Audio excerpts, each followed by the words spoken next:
મિત્રો, જ્યારે આપણે ગુજરાતી આખ્યાનની વાત કરીએ ત્યારે એક નામ સૌથી પહેલાં આપણી જીભ પર આવે.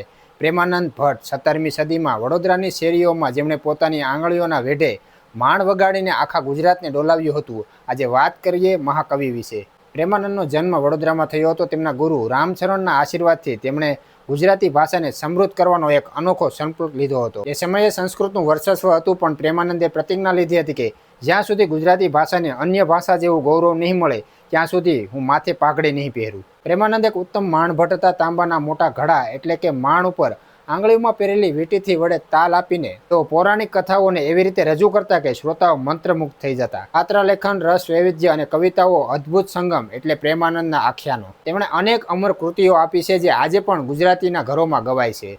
ઓખાહરણ, સુદામાનું ચરિત્ર, નળ આખ્યાન, કોરબાઈનું મામેરું પ્રેમાનંદની સૌથી લોકપ્રિય કૃતિ હતી. પ્રેમાનંદે ગુજરાતી ભાષાને માત્ર લોકપ્રિય જ નહીં પણ ગૌરવશાળી બનાવી. તેમણે સામાન્ય માણસ સુધી જ્ઞાન અને ભક્તિ પહોંચાડવાનું કામ કર્યું હતું.